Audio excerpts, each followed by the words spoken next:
Hello, my friends. Tiffany Carroll here. I'm live with a beloved human who I consider a soul brother. I've known him for maybe going on, I don't know, 10 years or something now.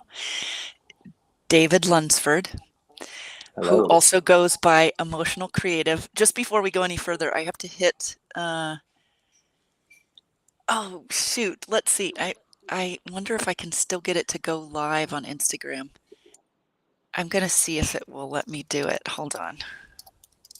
Because I seem to have missed my window for starting it up. Okay. David, if there's anything that you want to say about yourself for people to hear who have never met you, do it now. Sure. Cool. Well, I am David Lunsford. I call myself an emotional creative. I'm a very creative person from birth. I was actually just talking about it to someone the other day, and I was born with one hand, and so every single thing I've ever learned, I've had to learn it in a very creative way because no one taught me how to do it in the way I have to do it. So I've had to make creative decisions since I was just like right off the gate because the two-handed playbook was handed to me and it didn't work for me. So I think that from the get-go, it's been a different perspective and different choices and different ways of looking at the world than anyone that was around me. So that's what I'm kind of doing. I wander through this world like just kind of figuring that I'm gonna have to figure it out on my own because I think everybody does, but I have an outwardly different kind of unique perspective that I'm going with. So Do, do you want to say more about that perspective? sure, yeah. Well, I mean, I see the world as like very it's almost like a maze that I'm making my way through. Like I'm following like this like inner knowing or this intuition that's inside of me. And sometimes that can be really confusing because sometimes it can just be my own fear that's directing me. But if I can just like settle down below the fear and really pay attention to like repetitive desires, like repetition, and also and repetitive leadings or knowings, uh, then I usually find my so far the path has unfolded into this like really brilliant adventure that I really never know like where we're heading or where we're going. It just keeps on like twisting and turning, and it's like an invisible map that I'm following with Ooh, my intuition. And who knows if I'm taking the right turns, but no matter what, like this view is really beautiful. the view is very beautiful. Is that what you said? Yeah, Yeah. yeah. Can you give an example? I love the way you described it. Can you give an example of what you just described? So a repetitive desire, and then how Hmm. you like receive it, navigate it, and how that translates into what you're like an actual choice. Yeah. So like for instance, like right now, my family and I just landed in the mountains of North Carolina. And for a while, I've been feeling this like tugging. Like I was working at a place doing coaching work at a place where I was doing neurofeedback. And it was like 3 years of like learning something that I felt was very important. But with this little side of like, this is going to move on at some point. I'm not sure when it is going to move on. But I almost like think of them as like visions, like flashes of visions in my mind that I keep on like seeing something light up over here that if it and for this instance it was like a mountain home close to water. It was like musicians and creatives around the area, progressive area. Like it just kept on flashing this little vision, and if I just Mm. stay, if I just remain, it's too bothersome to have this like light bulb flashing in the corner of my brain. So instead of just kind of trying to ignore that flashing light, I just take a look at it and be like, okay, what is this thing that keeps on showing up as a repeated desire over and over and over again? And then I just slowly like lean into it and learn about it and then like look And around how like do you actually lean into it? What is that like practically? Like, do you look things up online or do you, mm-hmm. yeah? Okay. Yeah, yeah. So for like this area that we're living in right now, I'll just say like we kind of saw it flashing, And then it was like, okay, like let's take this seriously. Like, what would it look like to uproot our family and do something big? And so we started looking at different areas that kind of looked like the flashing, because I didn't know the exact city name. I just saw what it was flashing like what the quality of it was. And so we started looking around and just really paying attention to our excitement level. Like, check out Spokane, Washington. Where's the excitement level there? That could be cool. Check out Olympia. Check out California, check out. And then when we hit North Carolina, it was like this magnetism that was like, ooh, I'm really interested in this. And then it pulls my interest in, and I start looking around, and I start seeing houses that like uh, begin to with the flash here. And then by me looking, I'm like, oh, that actually looks like the flash. This is the color of the flash. This is the color of the vision that's in my mind. And sooner or later, like I find myself so invested in it with my curiosity that I can't help but go and check it out, even if it takes like jumping off the edge of my secure life in order to experience whatever it was that was over there. So we just got here about a month ago, and it's pretty badass. I like really like it. So good. Uh, I I think that this conversation's extra sparkly because I think a lot of people are experiencing the pull to relocate or to make significant decisions Hmm. that are at the level of relocation. So it could be like a change of profession or a change of relationship, or a full blown change in how they're identifying themselves walking in the world. Yeah. And and I while I think everybody's way of navigating is so unique, and that's actually artful unto itself, and even to hold it as an artful process, I think is really helpful. But Hmm. I also think that several of the things that you just spoke about are, um, what do I want to say here? It's like it's not about, yeah. What is it? Here it is. There is a skill set that we can both learn and Hmm.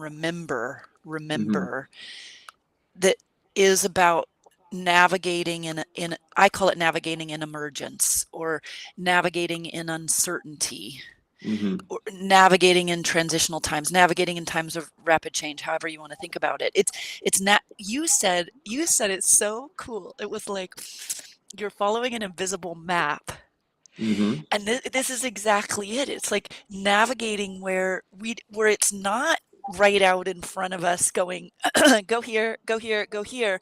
But there is something, and you said it as the flashing lights, that's saying, come here, come here, Yep. come here. I do already exist. Come here, come here. So I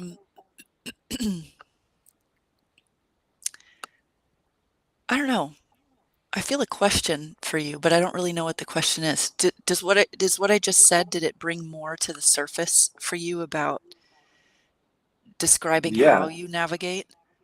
Well, I mean, it brought to mind like that's what I think that the soul is doing. So like for me, like I figure that there is a soul that is wanting to experience different things in my life.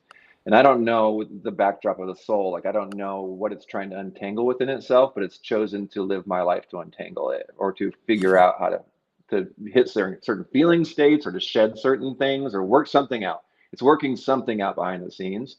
And Mm. I feel like it uses these like physical things, like these shiny things in my life, like for the mountains of North Carolina. I don't think the soul cares about the mountains of North Carolina. I think it knows that my personality does. So Mm. it shows me like a physical picture of something that I think is beautiful, because it wants me to go on the journey of dying and then finding a new identity, or reforming, so that I can go there. So it's actually not even interested in North Carolina.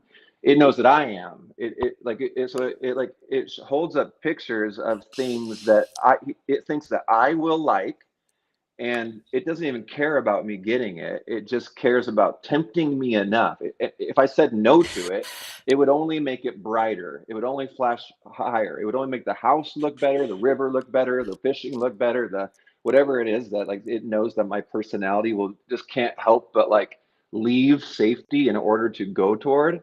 I think that that's what it's doing. Mm. So it's the soul like, I want to work this out. I need you on board. So here's a box of chocolates. Is this good enough to get you to move? And then if it's not chocolates, then here's cash. If it's not cash, then here's a cabin. If it's not cabin, then here's a lover. If it's not a lover, then like what will it get you to move? Oh, I love that. Hold on one moment. I feel something here.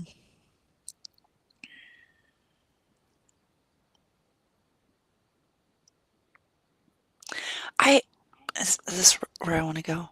Yeah. Okay. There's some specificity to where I'm going next.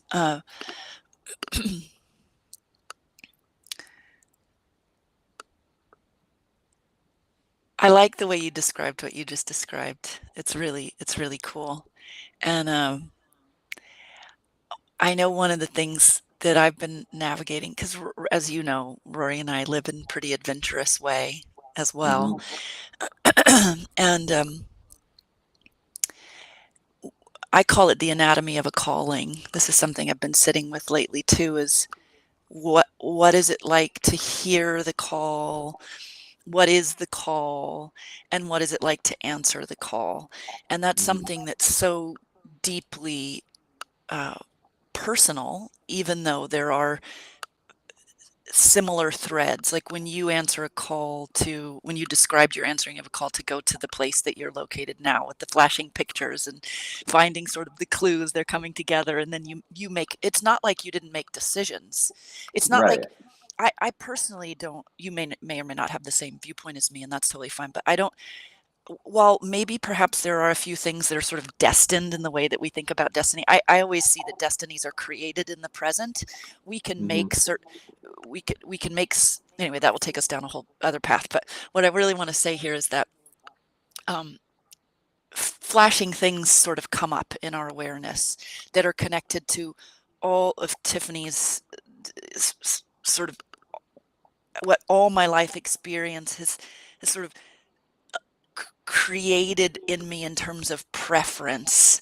Like Right. I'll never forget when I first started seeing the colors of the Mediterranean, which by the way started happening as soon as I met Rory. The day Right. that I met Rory, I actually saw this light above his head that were the lights of the Mediterranean. Like there was a silver, there was a turquoisey, there was a blue, there was a teal. I felt ocean waves. And all of that felt like a foreshadowing of us going to Sardinia. But it Right. took some years before we ended up in Sardinia. There were other things that were foreshadowing Sri Lanka, and we ended up in Sri Lanka. So while from one perspective you could say that's destiny, it was also a dance of choice Hmm. and flashing lights, as you said it. Hmm. Like something came and we followed the thread, we followed the thread, we followed the calling. And this specific thing that I want to pull out right now is that it's a process that doesn't end. And Hmm. the significance of this for me feels poignant right now as I let go of an orienting principle that has previously given my nervous system a lot of safety. And that Hmm. is a guarantee that following this thread or making this decision is going to somehow be something that completes me in some way. Right. Right. Still there? I Oh, lost you for a second. oh, We that's so switched weird. sides. Yeah, you can switch sides. That's cool. Okay, let me move you over. Oh, that's fun. For example, there was so much buildup for us that went into buying the villa in Italy Hmm. because it felt so sparkly and destined and Yep. powerful. Like that dream that was dreaming us was so powerful. The beckoning was so powerful. And I remember when Maury and I said yes to it together, it was like, oh, it was just like, and it is so, and so shall it be. And that Yeah. opened us up to navigating our lives very differently, how our money flow opened up so much bigger because we said yes to that dream. And Hmm. then we navigated finding the villa, finally finding the one that we wanted, buying it, and then now we're at this place where we're actually going to release that villa. we're Yep. releasing it. And I had these moments in the choice to release it where I thought, am I doing something wrong? Like, Right.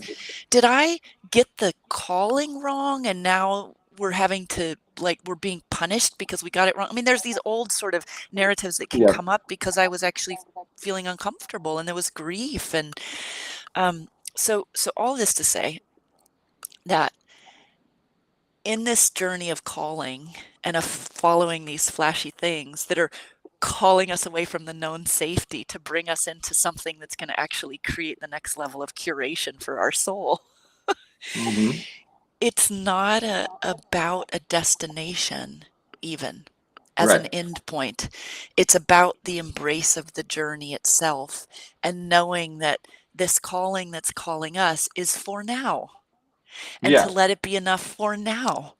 Hmm. Yeah, I figure it doesn't end.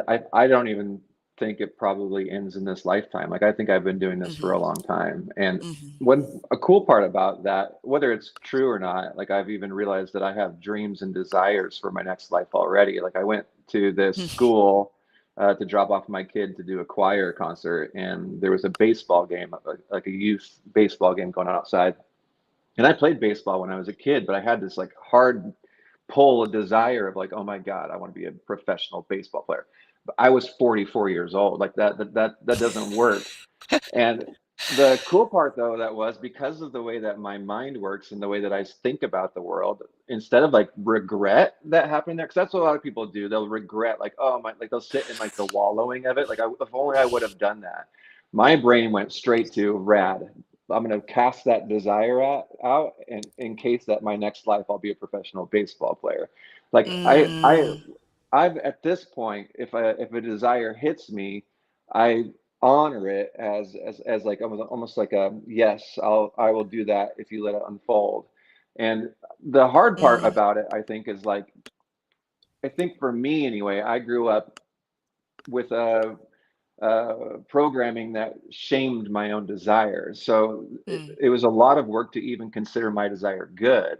And now I think that I am slowly uncovering that. So now that I know that my desire might be good, then I mm, can go, oh, well, what are my desires? And then I can start to take steps toward them. But I think that the problem that I'm seeing in mm, the people that I talk to is like this thing of like, well, aren't my desires kind of evil or selfish or something like that? And which I think leads to shadowy kind of like leaking of a distorted desire because you're not allowed to actually like mhm, hold the mm, container for your own.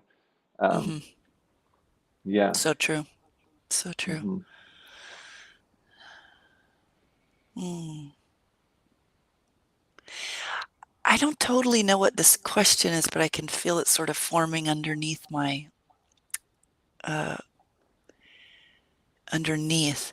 So I'm going to fumble with words a little bit. It has something to do with you being a male in this life, being a father, being.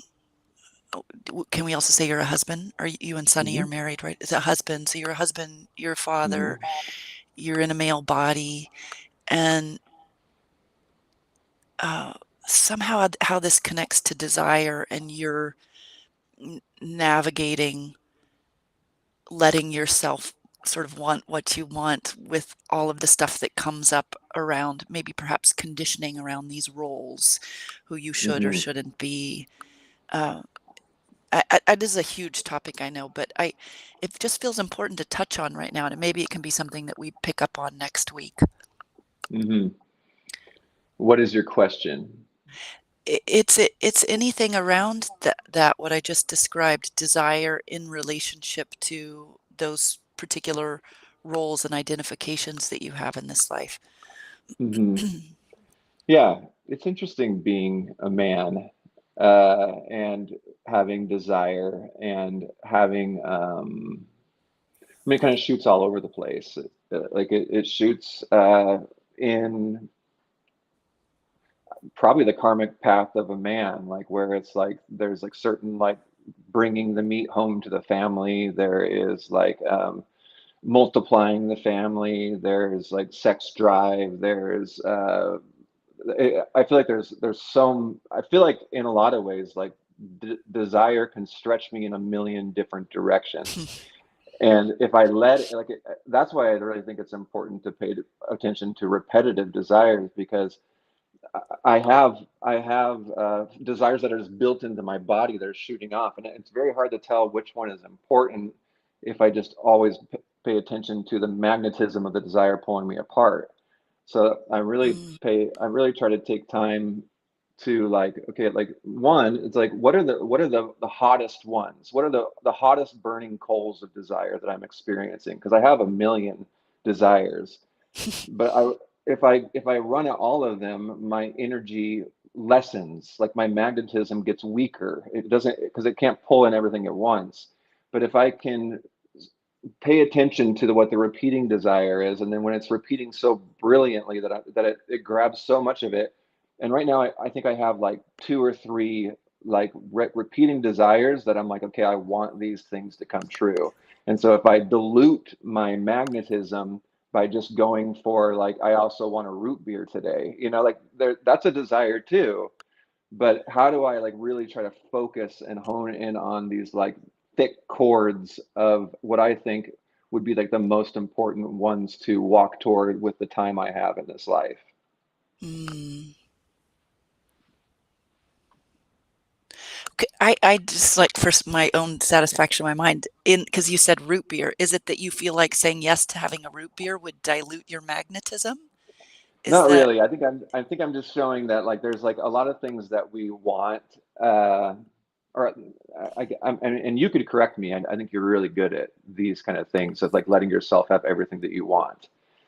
I think that, like, if I am, so coaching and music are my big thing. Like, I love Mm. to do emotional and creative coaching work. And so, like, I have a desire to work with people right on the edge of, like, who are wanting to step forward into it, but they can't get themselves to step across the chasm.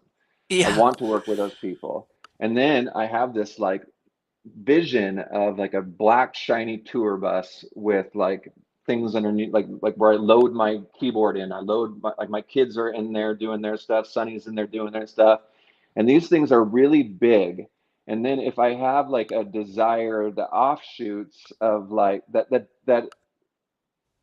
I don't know, and maybe it's the wrong answer, but that gets in the that dilutes my focused Mm. energy. I kind of just let them burn off, because some of my Mm. desires to stay safe and to stay at home, and to not show Mm. up at something like this, even, right? Mm. There's almost like a twisted desire that wants to keep me safe. And Mhm. so if I pay attention to all desire as the same level or the same voice, Right, then right. I lose the, like, I can't honor all of them. I can honor them like this. This is how I honor them. So if I Mm. had a desire to not show up on this call, I realize that desire is not serving these greater soul things that I'm trying to be. So I Right, figure what it is more conditioning than it is desire. And I think that some of our desires are conditioning. right. So I'll just drop into my body, like, I'll bring all of my awareness, and I'll feel, like, feel, not think. This isn't even a metaphor. Like, I feel my chest, and I see if I can feel my heartbeat. And then I'll, like, start allowing the cells, I'll inform the cells with my inner voice. So I'll speak inwardly, like, hey, I realize there's some resistance here, which totally makes sense to the story that you have lived. I've seen in your whole life through the eyes of you. And I just want you to know you're safe. And if we go on this call today, there might be brilliant light that shoves us into our deepest desires. Like, so I Yeah. speak this, like, I catch it, I care for it, and I lead it, and I inform the cells that this is where we're going. So I think that that's what I mean by, Mm. like the root beer is not a bad desire. It's just like, what we can I don't know. There's ones that I feel like I know that are calling me forward right now, Yeah. and so we have to allow the other parts of me to kind of surrender to this calling. Yes, yes. Oh, David, it was really beautiful, that whole journey that you just took us on. Thank It's you. important. I think it's probably gonna be really helpful for a lot of people. Hmm. Did you feel it helpful for you I, even as you were it was a it cool was good. articulation. Yeah. Well, I had to kind of work through it, which was really Yeah. fun to kind of, like, see what I meant by what I was saying. So it was Yeah. really, thank you for the invitation. Yeah, it's why I like to slow down around this stuff. I mean, I like to speed up too, but I like to slow down too because there's so many places where we assume something that may not actually be what is true from a phenomenological um, perspective. So uh, there's a thread, a golden thread I want to pull on from what Hmm. you just described. Um, It's also so perfect that we're having this conversation because we're getting ready to, so we're in the month of February, like 2/3 through, and in April 1st, we're gonna start this, sort of journey within the Lumina Guild that's called the Emergent Path, and, Hmm. it's all about creation within an emergent context in times of uncertainty, so changing times, transitional times, and, I was just having a live prior to you and I on our live with Mike, the co-founder of the guild, and we were talking about um, basically discernment is Hmm. really what it came down to, um, and because I think it can be easy sometimes to conflate whole topics, like let yourself want what you want. Desire is good. Conflate it when really, if you let it be a living, breathing thing, to navigate desire in real time in a satisfying way, you actually do have to kind of slow down and go, okay, so nested within the hierarchy of me, Hmm. what am I going to choose to give my attention to? Because there's a lot of things I could give my attention to. And yes, it's fine to say, I get to want what I think it's really important. I do this to myself all the time. I get to want what I want. I'm allowed to Right. want what I want. I'm allowed to want what I want. And I'm also allowed to utilize all my emotional and creative intelligence to discern what I'm going to give my attention to today, and to do Right. that with greater presence, really, with greater Right. presence, which is to me translates to love for myself. So I want to say one more thing about desire, which is that my ultimate desire is to freaking be me. I want to Yeah. be me, discovering Totally. me, receiving me, becoming me. Like I just want to be me. I want to be me. And I Yeah. don't get to be me unless I'm doing things that pull me out to my edge. Right. Because at this point, I'm such a, and I think you're the same actually, you're a different person, but you're the same in this, in that if you're not actually sort of flowing into your edge, working that edge regularly, you don't even feel like yourself. You feel Hmm. sort of stagnant or cut off. Am Hmm. I putting words in your mouth, or does that sound true? No, it sounds true. A whole bunch comes to mind with it. Okay, I'll It's finish this cool. thought and then riff on it. So I so if my ultimate desire is to be me, then to me every other desire is in service to that or nests within that. So if I then say, it used to be that I held my materialistic desires as somehow non-spiritual or something, but not really. Like, just like you said that your soul's gonna, I'm kind of paraphrasing what you said in terms of your relocation. Your soul's gonna flash these pictures to get you to go there. It doesn't necessarily care that it's the mountains of North Carolina, but it's like Hmm. that's the thing that's attractive to your personality that's gonna actually get you to make the move. So Hmm. if I say, well, lately, Kiara's really into sports cars, like Okay. really into sports cars. Cute. And she just says every day, multiple times a day, I'm going to have a sports car, a pink one. And we see sports cars and she goes, that's mine. I love And I it. say, that one you want, that white one? No, pink. So she just sees the sports cars she loves, but she decides they're pink. Hmm.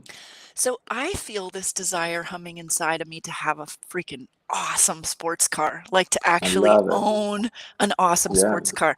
I don't actually Hmm. know how and when that's going to happen Hmm. from this place where we stand right now, but I just know that it sounds delightful.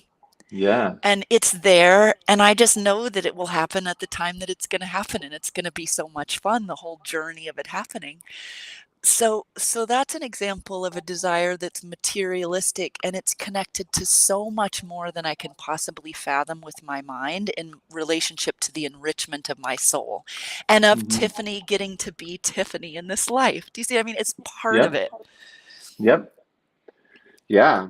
And it's so interesting to hear that that desire is what your desire is, and then like you're like, when and how that happened. Like if I was like, let's say we were in a different kind of dynamic and we were working, you were working with me, I'd be like, okay, well, let's go get the sports car. Like the sports car, it's not that outrageous of a desire. Like it's probably pretty doable pretty quickly, which I find that pretty interesting. Is like a lot of my clients that I'm working with, like their biggest dream that they say, like to me, sitting on the other side, I'm like, well, look at who you are, and not even like a false, not even like a upping them, but just more like you're that makes sense to who you are for one, and then you're probably not that far away from it. It's more realistic than you think, not even spiritually.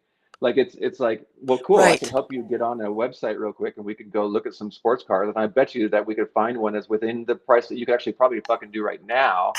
Like I just think it can move toward these things, but our own vision of our vision is we see through these little like peepholes that are like we can't figure out our own way to what's right in front of us. It's true. So I It's think true. that that's pretty interesting. That's why we have each other, right? I think why Yeah, we have. Oh, this has been so rich. I don't even know how long we've been talking, but I feel like it might be a good point to kind of come into oh, there's a timer, 31 minutes. Okay. Um, David, it's been such a joy to talk with you. Is there anything that you feel like you want to share or express in closing? I would say that this has been a lot of fun, and Hmm. it's really fun. Like for me, this has been something that I've been desiring, is to be in conversations on a public stage that ask questions like you've asked of me in order to find out more about what my own desire is in life. Hmm. And so this is a manifestation of what I've been desiring, and it's only possible because I've been able to keep it alive within me. It's always so Mm. tempting to let these things burn out because they hurt too much to not have come true very, like, really quickly.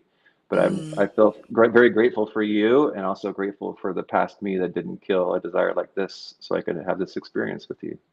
Ah, well said. Oh, so beautifully well said. I'm feeling any closing words I have. I think I feel this it, it's like a tenderness maybe that uh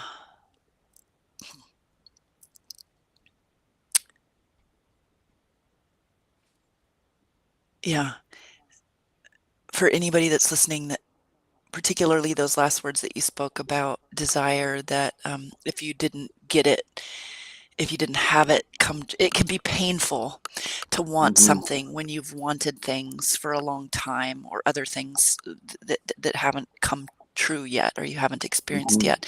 And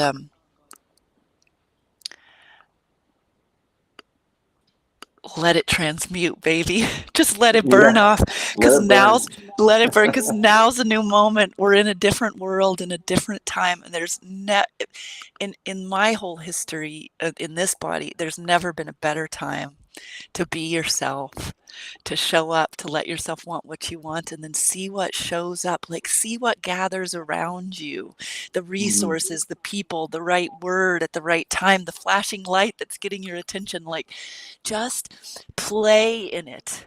Play Hmm. in it for the sake of playing, not even for the sake of necessarily getting it in the finished product that you might want, but just for the sheer delight of playing in it. Yep. Like Kiara, like I look at Kiara, she doesn't, when she claims that that's her sports car that she looks at, she says that's mine. I like, to her, she feels that sports car is hers right in that moment. That Yeah, sports car is hers, and it's pink, by the way. It doesn't matter if it's silver; it's pink. So let yourself totally. play. Yeah, Hmm. and we're going to continue to do this for at least two more. I think we put on the calendar, same time, same place. Um, time a little bit different because I got it wrong this time, but encouraging everyone to show up again.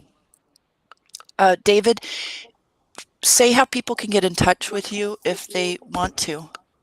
Yeah, I mean, you can find me on Instagram, which I think this will be on, but it's just underscore David Lunsford underscore. And then I have a website called emotionalcreative.com. And then if you look on Spotify, you can hear some of my music about this crazy journey I've been on in life.